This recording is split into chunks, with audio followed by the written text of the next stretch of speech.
یاد ماضی عذاب ہے یا رب، چھین لے مجھ سے حافظہ میرا۔ شاعر کے یہ اشعار میری زندگی کا ہی نعم البدل نظر آتے ہیں۔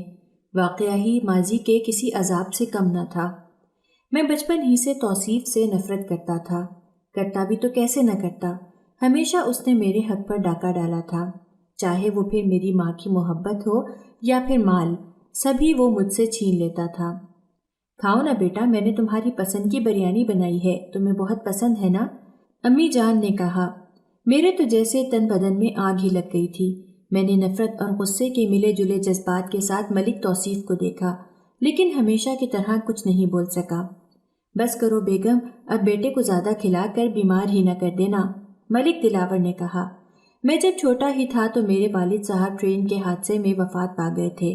ان کے مرنے کے بعد ان کے خاندان والوں نے آنکھیں پھیر لیں۔ شاید یتیم بھتیجے اور بیوہ بھابھی کو بٹھا کر کھلانا بہت مشکل تھا۔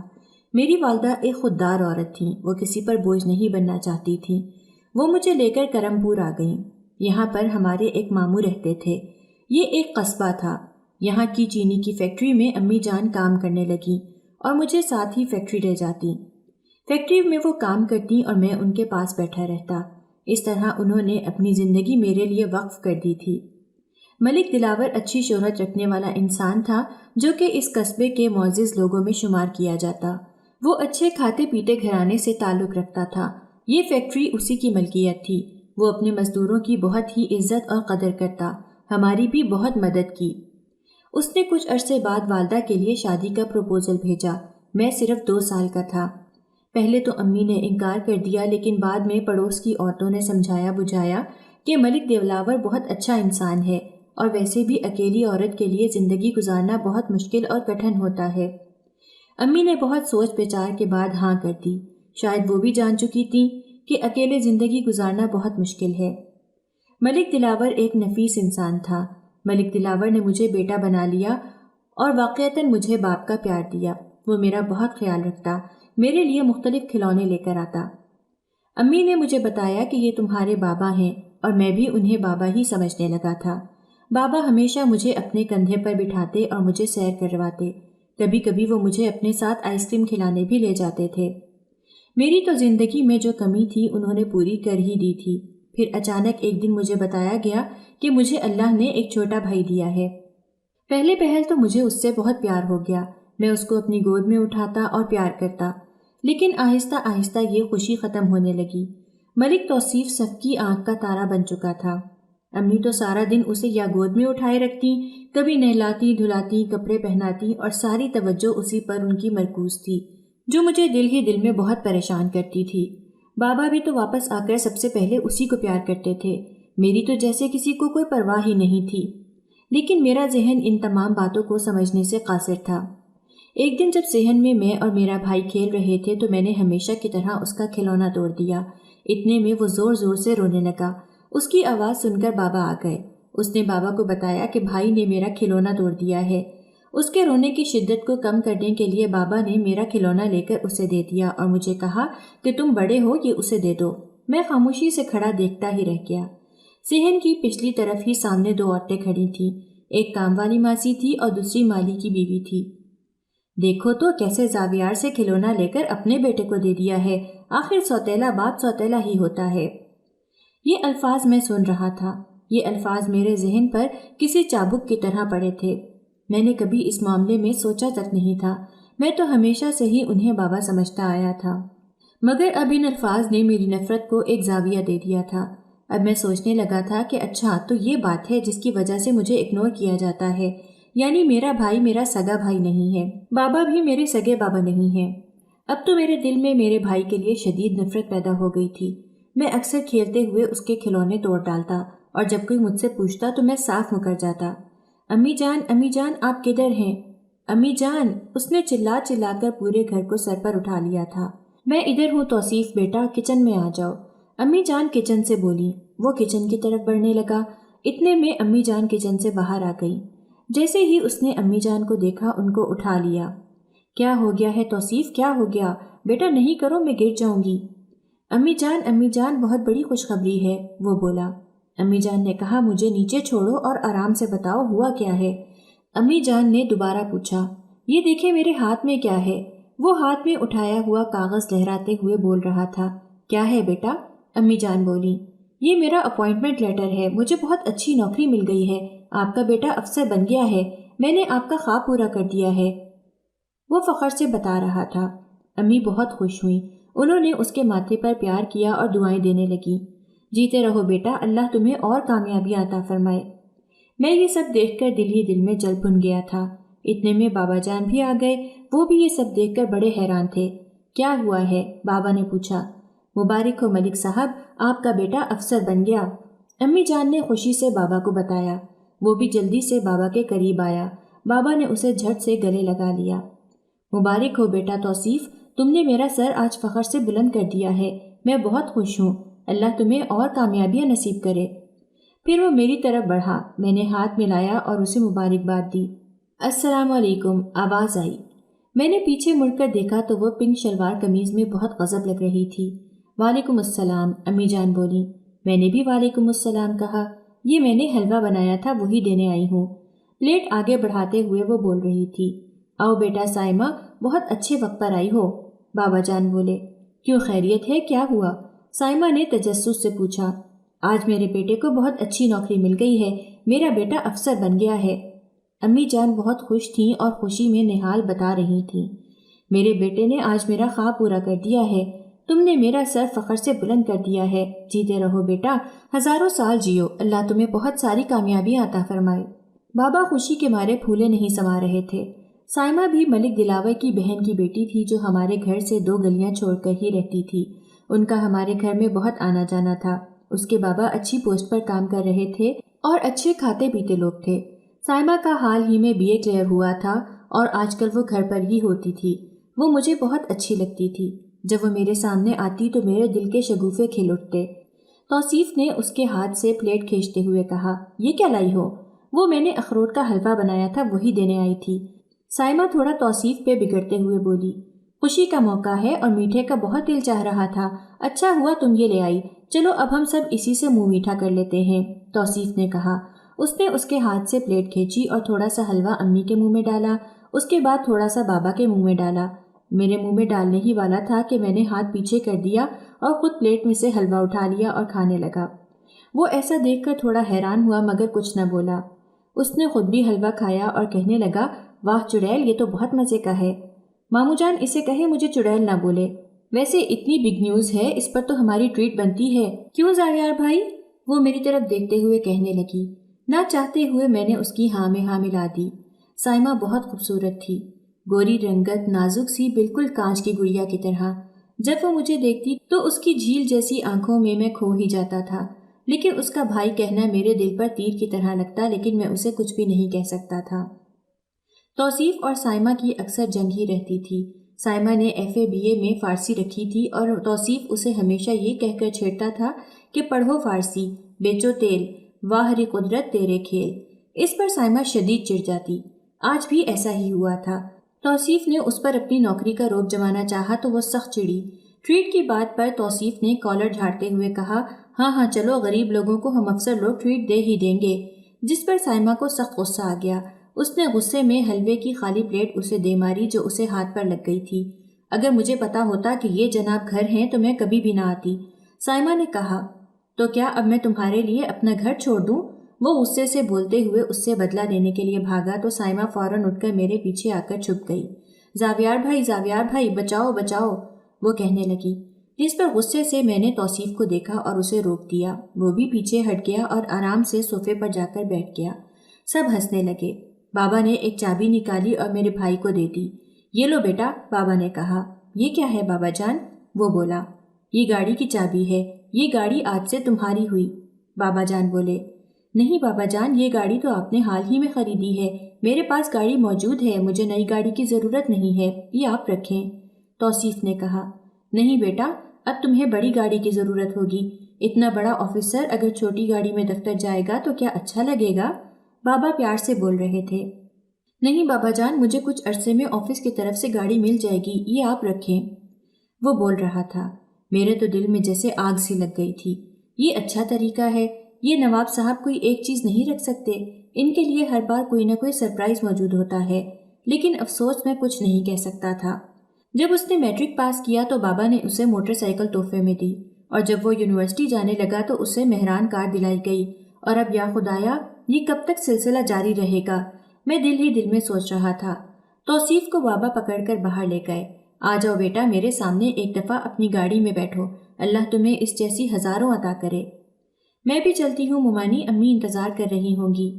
ہاں بیٹا جاؤ، امی کو میرا سلام کہنا۔ سائمہ بھی اٹھ کر چلی گئی۔ جب سب چلے گئے تو میں امی کے پاس آ کر بیٹھ گیا۔ امی جان، یہ سلسلہ آخر کب تک اسی طرح چلتا رہے گا؟ کب تک مجھ سے کی جانے والی زیادتیوں پر آپ خاموش رہیں گی؟ میں بول رہا تھا۔ امی جان مجھے حیرانگی سے دیکھنے لگی۔ کیوں، کیا ہوا بیٹا؟ کیا آپ کو نظر نہیں آتا کہ اس گھر میں بچپن سے اب تک کیا ہو رہا ہے؟ میں نے جھل بھن کر کہا۔ کیوں، کیا ہوا ہے؟ امی کچھ سمجھ نہیں پائی تھیں۔ میں غصے میں بولنے لگا۔ توصیف کے پاس مہران گاڑی تھی تو اسے بڑی گاڑی دینے کی کیا ضرورت تھی؟ ہمیشہ ایسا ہی کیا گیا ہے، مجھ پر اسے ترجیح دی گئی ہے۔ امی جان کچھ سمجھ نہیں پا رہی تھی۔ یہ کیا کہہ رہے ہو بیٹا؟ وہ بولی۔ سچی تو کہہ رہا ہوں امی جان، میں تھوڑا سا سرگوشی میں بات کر رہا تھا۔ کیوں، کیا ہوا ہے؟ آپ کو تو آج تک کچھ غلط ہوتا نظر ہی نہیں آیا، میں نے شکوے سے کہا۔ کچھ بتاؤ کہ بھی کہ کیا ہوا ہے؟ وہ پھر پوچھنے لگی۔ آج بابا نے اپنے بیٹے کو بڑی گاڑی دے دی ہے، میں بولنے لگا۔ اپنے بیٹے کو سے کیا مراد ہے؟ تم دونوں ہی ہم دونوں کے بیٹے ہو، امی مجھے سمجھانے کے انداز میں بولی۔ دونوں کیسے بیٹے ہوئے؟ آپ خود ہی تو دیکھیں، پہلے اس کو بائک لے کر دی، پھر چھوٹی گاڑی خرید دی، اور آج اپنی بڑی گاڑی بھی توصیف کو دے دی ہے، حالانکہ اس پر میرا حق تھا، میں بول رہا تھا۔ تمہارے پاس بھی تو گاڑی موجود ہے، امی نے مجھے یاد دلانے کے انداز میں کہا۔ ہاں ہے، لیکن تیسرے روز خراب ہو جاتی ہے۔ میں سوچ رہا تھا کہ یہ نئی گاڑی بابا سے میں لے لوں گا تو میرا مسئلہ بھی حل ہو جائے گا، لیکن بابا کو تو اپنے بیٹے کے سوا اور کوئی نظر ہی نہیں آتا۔ میری آواز تھوڑی اونچی ہو گئی تھی۔ امی بولی، خاموش ہو جاؤ، تم فکر نہ کرو، تمہیں بھی وقت آنے پر میری گاڑی مل جائے گی، امی مجھے سمجھاتے ہوئے کہہ رہی تھی، لیکن میری سمجھ میں کہاں آتا تھا۔ میں تھوڑا اور اونچا بولتے ہوئے یہ بھی بول گیا کہ یہ سب کچھ بھی توصیف کا ہے، میرے لیے کچھ نہیں ہے، آپ کا سارا پیار، آپ کی ہر چیز آپ کے بیٹے کے نام ہے، اور میرے لیے کچھ بھی نہیں ہے۔ میں غصے میں بولے چلے جا رہا تھا۔ خاموش ہو جاؤ، اپنی آواز نیچی کرو، امی نے میرا بازو پکڑ کر دباتے ہوئے کہا۔ کیوں خاموش ہو جاؤں؟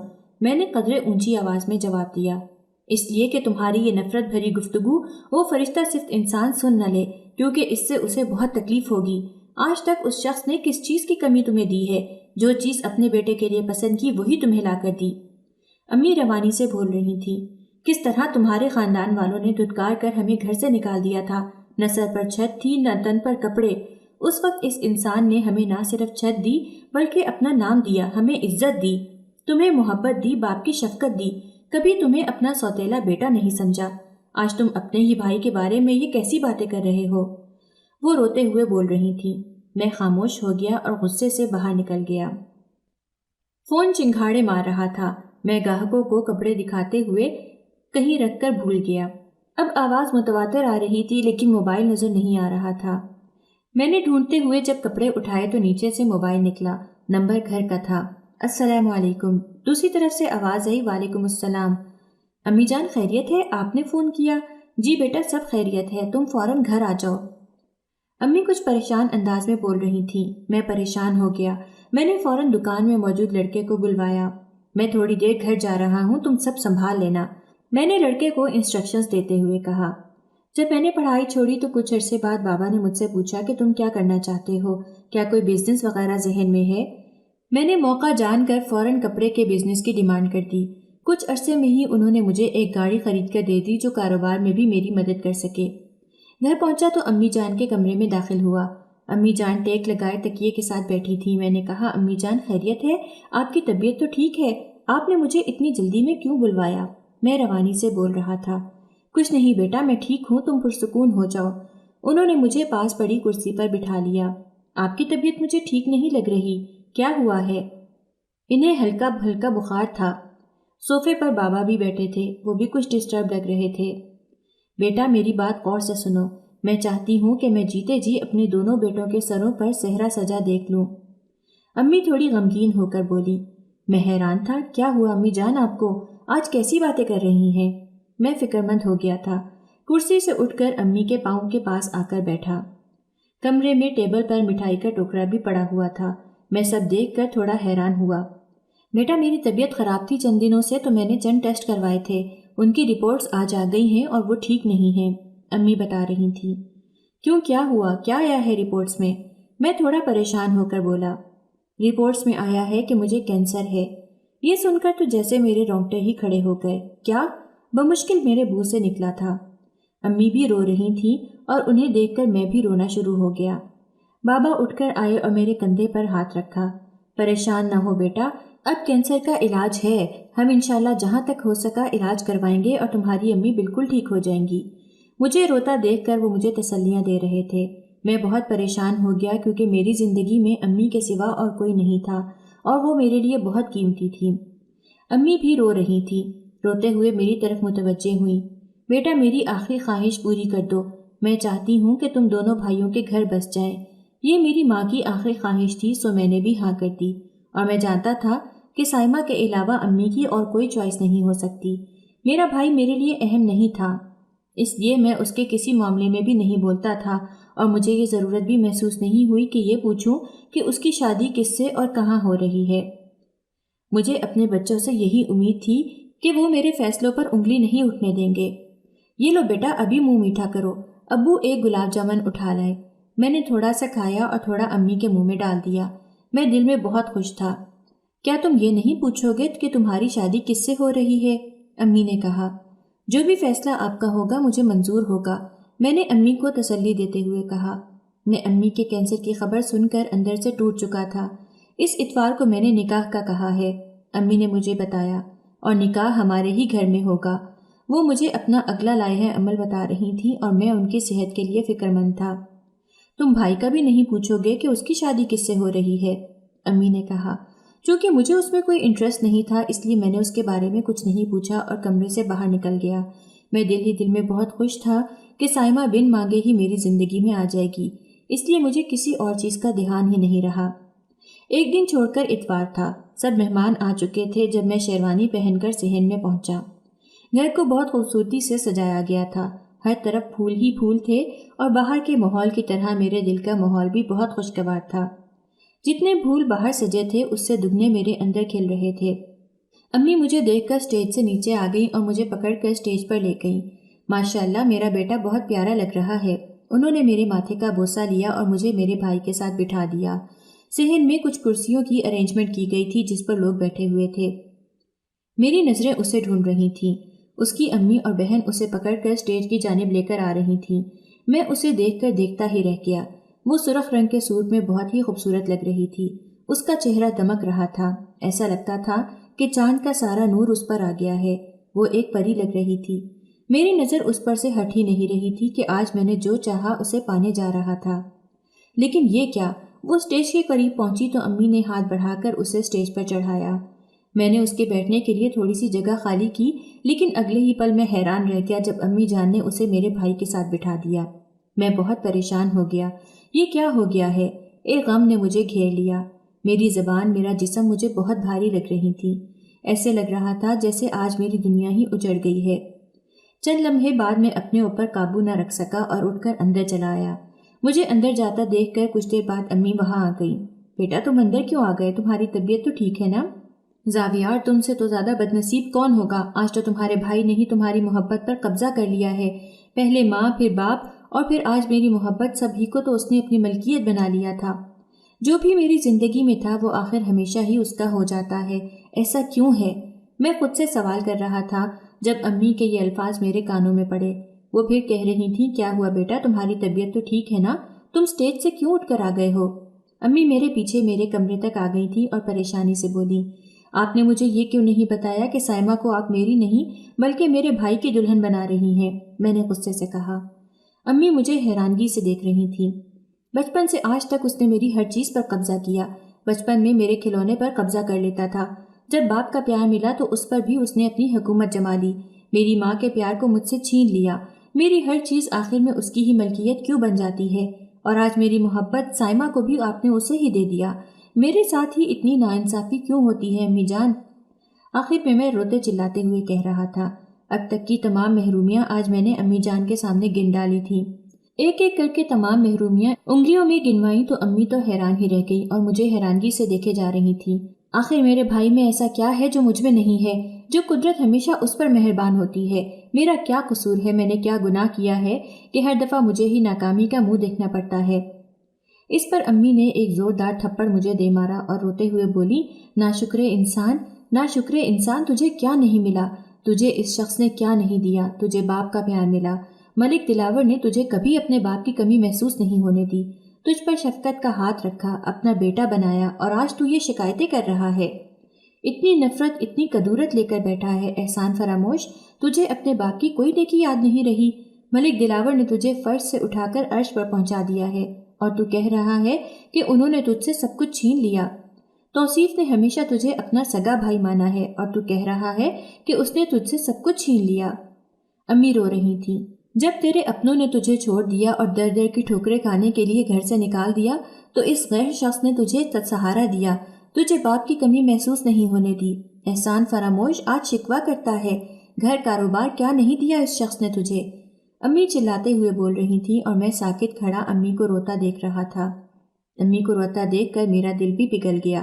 میں نے امی کو پکڑ کر پاس پڑی کرسی پر بٹھا دیا۔ ان کی طبیعت بھی خراب تھی۔ گلاس میں پانی ڈالا اور انہیں دیا۔ میں نے ان سے معافی مانگی، ان کے گلے لگا اور خوب رویا، اپنے تمام غم کو آنسوؤں میں بہا دیا۔ اب چپ ہو جائیں، آپ کی طبیعت ٹھیک نہیں ہے، میں نے کہا۔ میں بہت دکھ میں تھا لیکن میں اپنی ماں سے بہت پیار کرتا تھا۔ امی کو دیکھ کر میں پریشان ہو گیا کہ اب کروں تو کیا کروں۔ سائمہ کا رشتہ بچپن سے دلاور کی بہن نے اپنے بھائی کو توصیف کے لیے دیا ہوا تھا۔ تم نے کبھی ان باتوں میں دلچسپی ہی نہیں لی، اس لیے تمہیں نہیں پتا۔ تم نے خود کو ہمیشہ سب سے کاٹ کر رکھنا ہی اچھا سمجھا اور ہم سمجھتے رہے کہ یہ تمہاری نیچر ہے۔ تمہارا رشتہ زمیندار جلال کی بیٹی سے کیا گیا ہے۔ میں تمہیں بتانا چاہتی تھی لیکن تم نے کہا کہ ہمارا جو فیصلہ ہوگا وہ تمہیں منظور ہوگا، ورنہ تو ملک صاحب چاہتے تھے کہ تمہیں ضرور پوچھا جائے۔ روتے ہوئے امی مجھے بتا رہی تھی، بیٹا مجھے اس فرشتے کے سامنے شرمندہ نہ کرنا۔ امی میرے سامنے ہاتھ جوڑ رہی تھی اور کہہ رہی تھی۔ میں امی کے ساتھ باہر آ گیا اور اسٹیج پر لا کر بٹھا دیا گیا۔ کچھ دیر بعد ایک لڑکی جو کہ زمیندار جلال کی بیٹی تھی میرے ساتھ بٹھا دی گئی۔ ہمارا نکاح کر دیا گیا۔ ماں کی دی ہوئی قسموں کی لاج رکھتے ہوئے میں نے یہ زہر کا گھونٹ پی لیا تھا، لیکن یہ دن میرے لیے قیامت سے کم نہ تھا۔ جس کو میں نے ہمیشہ اپنے خوابوں کی ملکہ بنا دیکھا تھا وہ آج میرے بھائی کی دلہن بنی بیٹھی تھی اور میری بھابھی تھی۔ میں سوچ رہا تھا کہ کیسے میرا دل اسے بھابھی تسلیم کرے گا۔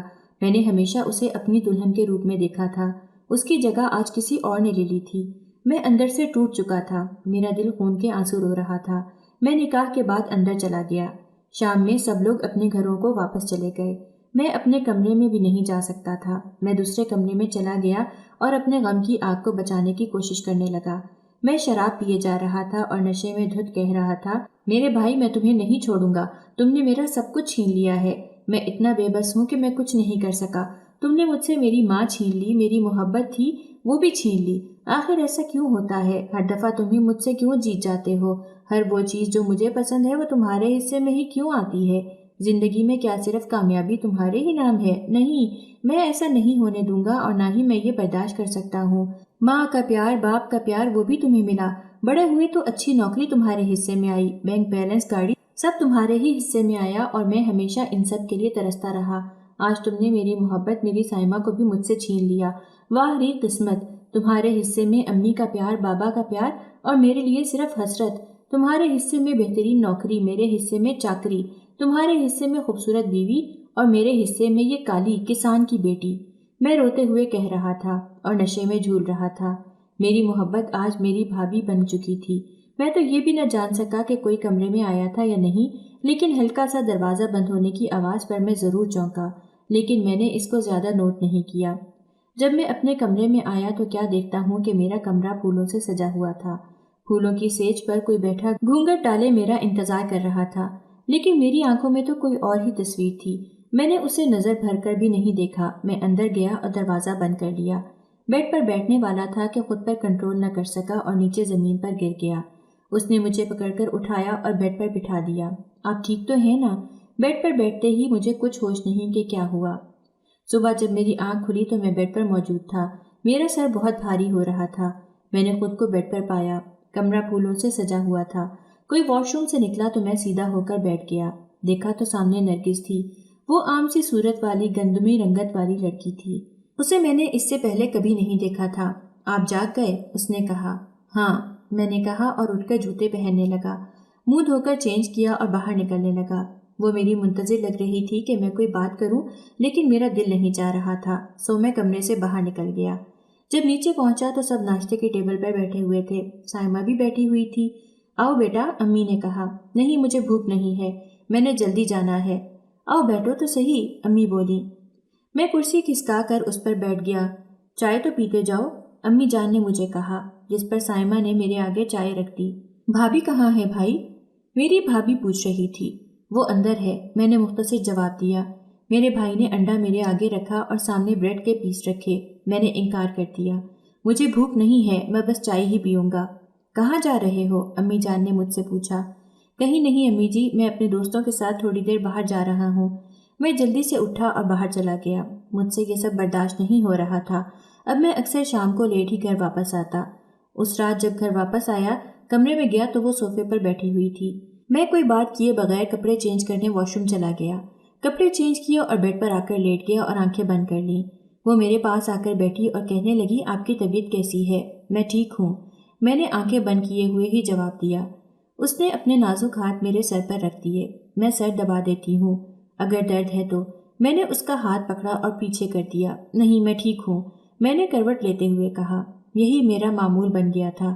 میری بیوی جتنا میرے قریب آنے کی کوشش کرتی، میں اسے اتنا ہی اگنور کرتا اور جھڑک دیتا۔ ہمارا رشتہ صرف ایک نام کا رشتہ تھا۔ میرا قصور کیا ہے؟ وہ تنگ آ کر بولی۔ میں نے ہمیشہ کی طرح اس کی باتوں کو سنی انسنی کرتے ہوئے کمرے سے نکل گیا۔ میرا کمرہ میرے لیے جہنم بن گیا تھا۔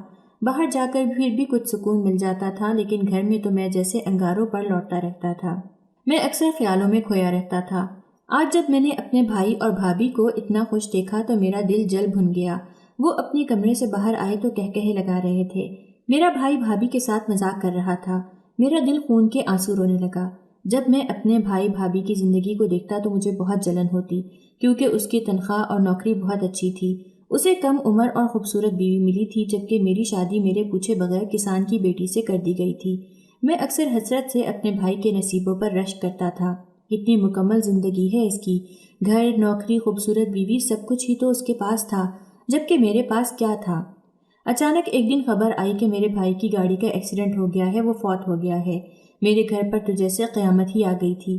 امی جان، بابا جان سبھی رو رو کر نڈھال ہو چکے تھے۔ جوان بیٹا مر گیا، کیسے سنبھل سکتے تھے؟ ایسے لگ رہا تھا جیسے میری بھابھی کی تو زندگی ہی ختم ہو گئی ہے۔ اب میری نظر بھابھی پر رہنے لگی۔ ایک رات میں اپنی بھابھی کے کمرے میں گیا، کیونکہ مجھے اپنے بھائی کا شناختی کارڈ چاہیے تھا ڈیتھ سرٹیفکیٹ بنوانے کے لیے۔ تو میں نے دیکھا کہ بھابھی میرے بھائی کے کپڑے اپنے سینے سے لگائے رو رہی ہیں اور اس سے باتیں کر رہی ہیں۔ توصیف، تم مجھے چھوڑ کر کیوں چلے گئے ہو؟ میں تمہارے بغیر کیسے زندہ رہوں گی؟ مجھے ساتھ لے کر کیوں نہیں گئے؟ اس کی یہ حالت مجھ سے دیکھی نہ گئی۔ جو ہی عدت پوری ہوئی، میں نے بھابھی سے شادی کا کہا۔ امی، میں سائمہ سے شادی کرنا چاہتا ہوں، امی جان کا ہاتھ پکڑتے ہوئے میں نے کہا۔ انہوں نے میرا ہاتھ جھاڑتے ہوئے کہا، ابھی دن ہی کتنے ہوئے ہیں میرے بیٹے کو مرے ہوئے، تم ایسی باتیں کیوں کر رہے ہو؟ مجھ سے اس کی یہ حالت نہیں دیکھی جاتی، پلیز آپ اس سے بات کریں۔ میں نے پھر ہمت کر کے امی جان کو دوبارہ منانے کی کوشش کی تو انہوں نے کہا کہ ایسا نہیں ہو سکتا۔ میں نے خود ہی اس سے بات کرنے کا سوچا۔ جب وہ کمرے میں جا رہی تھی، میں نے اسے بلایا اور کہا کہ بیٹھ جاؤ۔ جب وہ بیٹھی تو وہ پرانے والی سائمہ نہیں لگ رہی تھی، تھکی تھکی اور بہت دکھی۔ میں تو حیران رہ گیا۔ میں نے ہمت کر کے اسے شادی کا پروپوزل دیا۔ کیا تم مجھ سے نکاح کرو گی؟ اس نے کہا، کیا؟ ہاں، میں تم سے نکاح کرنا چاہتا ہوں۔ میں نے اسے دیکھتے ہوئے کہا، لیکن میں نہیں چاہتی۔ وہ بولی، میں آپ کو اپنا بھائی سمجھتی ہوں اور اپنے مرحوم شوہر سے بہت پیار کرتی ہوں۔ وہ روتے ہوئے اور غصے سے بولی اور اندر چلی گئی۔ مجھے بہت غصہ آیا۔ میں نے سوچا یہ ایسے نہیں مانے گی۔ اسی رات چھپ کر اس کے کمرے میں گیا، پر جو ہی بستر پر دیکھا میری جان نکلنے لگی، کیونکہ وہ میرے بھائی کی ڈائری امی جان کو پڑھ کر سنا رہی تھی اور دونوں بہت رو رہی تھیں۔ میرے اس طرح کمرے میں داخل ہونے سے وہ جیسے مجھے مارنے کو دوڑی تھی۔ میرے بھائی کو ہر روز ڈائری لکھنے کی عادت تھی اور میں نے کافی دفعہ کوشش کی کہ میں یہ ڈائری ڈھونڈوں کہ کدھر ہے، لیکن یہ مجھے نہیں ملی۔ میرے قاتل بیٹے، آؤ، مار دیا تم نے میرے بیٹے کو، امی جان کہہ رہی تھیں۔ مجھے ایسے لگا جیسے میرے جسم میں کرنٹ دوڑ گیا ہو۔ کیا کہہ رہی ہیں امی جان؟ میں ڈرتے ہوئے بولا۔ وہی کہہ رہی ہوں جو میرے بیٹے نے لکھا ہے۔ میں تو سوچ بھی نہیں سکتی تھی جو تم نے کیا ہے۔ کس چیز کی کمی دی تھی تم کو؟ امی رو رو کر اور چلا کر مجھ سے کہہ رہی تھی۔ میں ان کے پاس بیٹھ گیا۔ امی جان، میرے منہ سے صرف یہی نکل پایا۔ وہ زور زور سے اپنا سر پیٹنے لگی اور فریادیں کرنے لگی۔ میری بھابھی بھی اونچا اونچا رو رہی تھی۔ یا اللہ تو مجھے معاف کر دے، میں نے اس سانپ کو پالا اور اس نے مجھے ہی ڈس لیا، ہائے میرا بیٹا، امی روتے ہوئے کہہ رہی تھی۔ اتنی آوازیں سن کر بابا بھی اندر آ گئے۔ کیا ہوا ہے، کوئی مجھے کچھ بتائے گا کہ بس روئے ہی جاؤ گے؟ مجھے بتاؤ تو صحیح ہوا کیا ہے؟ بابا اونچی آواز میں پوچھنے لگے۔ یہ ہے میرے بیٹے کا قاتل، یہ ہے، امی نے کہا اور مجھے زور زور سے مارنے لگی۔ بابا نے میری طرف دیکھا۔ میں بہت ڈر گیا تھا، جیسے موت سے پہلے ہی موت آ گئی ہو۔ کیا کہہ رہی ہو؟ بابا نے پوچھا۔ یہ ہے میرے بیٹے کا قاتل، اسی نے ہی اسے مارا ہے۔ پہلے بھی کئی بار اس نے کوشش کی لیکن کامیاب نہیں ہو سکا، اس دفعہ یہ کامیاب ہو گیا۔ وہ سب جانتا تھا، امی رو رو کر کہہ رہی تھی۔ ارے میرے بیٹے، اگر تو جانتا تھا تو مجھے تو ایک دفعہ بتا دیتا، امی بول رہی تھی۔ ڈائری میں سب لکھا ہوا تھا۔ میری بھابھی نے ڈائری بابا کے ہاتھ میں تھما دی۔ بابا نے ڈائری کو پڑھنا شروع کیا۔ ڈائری میں سب لکھا ہوا تھا۔ بابا اٹھ کر میرے پاس آئے اور مجھ پر نظر ڈالی۔ میں نظریں جھکائے رو رہا تھا، نہ جانے یہ آنسو ندامت کے تھے یا پچھتاوے کے۔ بابا نے مجھے کہا، کیا یہ سب سچ ہے؟ میں نے سر جھکا لیا۔ انہوں نے زوردار تھپڑ مجھے دے مارا۔ نمک حرام، گندی نالی کے کیڑے، تو میرے بیٹے کو کھا گیا۔ تو کیا تھا؟ میں نے تجھے کیا بنا دیا؟ تجھے عزت دی، بڑے بیٹے کا رتبہ دیا، تن پر پہننے کو کپڑے دیے، سر پر چھت دی، لیکن تو نے مجھے ہی ڈس لیا۔ تو گلی کے کتے سے بھی بدتر ہے۔ وہ کم از کم جس گھر سے روٹی ملتی ہے اس کے مکینوں پر تو نہیں بھونکتا، تو نے تو مجھے ہی کاٹ لیا۔ اسی وقت انہوں نے پولیس کو بلایا اور مجھے پولیس کے حوالے کر دیا۔ میں حیران تھا کہ کیا ہو گیا ہے، میں کہاں سے کہاں پہنچ گیا ہوں۔ وہ سب جانتا تھا، میں یہ سوچ کر حیران رہ گیا۔ اس رات میں نے نشے میں جو کچھ کہا تھا میرے بھائی نے سب کچھ سن لیا تھا۔ ہاں، وہ دروازے کی آواز یوں ہی نہیں آئی تھی، میرا بھائی ہی کمرے میں آیا تھا۔ میں نشے میں سب کچھ بول رہا تھا اور وہ سب کچھ سن چکا تھا، لیکن ایسا بھلا مانس انسان کہ بالکل مجھے محسوس بھی نہیں ہونے دیا۔ میں نے اس کی گاڑی کے بریک فیل کر دیے تھے، جس کی وجہ سے اس کا ایکسیڈنٹ ہو گیا تھا۔ مجھے ملک دلاور نے پولیس کے حوالے کر دیا۔ ملک دلاور نے مجھے ایسی سزا دی ہے کہ وہ نہ ختم ہونے والی ہے۔ اس نے مجھے پھانسی نہیں لگوائی اور نہ ہی معاف کیا۔ اس نے کہا کہ اگر مجھے پھانسی ہوگی تو میری ماں دونوں بیٹوں کی موت برداشت نہیں کر سکے گی۔ میری ماں جو بیمار ہے، وہ اپنے ساتھ دو بیٹوں کی موت کا غم کیسے لیے زندہ رہے گی؟ میں زندہ ہوں پر جیل میں ہوں، مجھ سے کوئی ملنے نہیں آتا۔ میری بیوی واپس باپ کے گھر چلی گئی ہے، مجھے عمر قید کی سزا دلوائی گئی ہے۔ میری بھابھی میرے بھائی کے بچے کی ماں بننے والی ہے۔ میرے پاس سب کچھ تھا، لیکن مجھے حسد کھا گیا۔ یہ بہت بری بیماری ہے، اس حسد نے کئی گھر تباہ کیے ہیں، لیکن اس کو کوئی بھی ختم نہیں کر سکا۔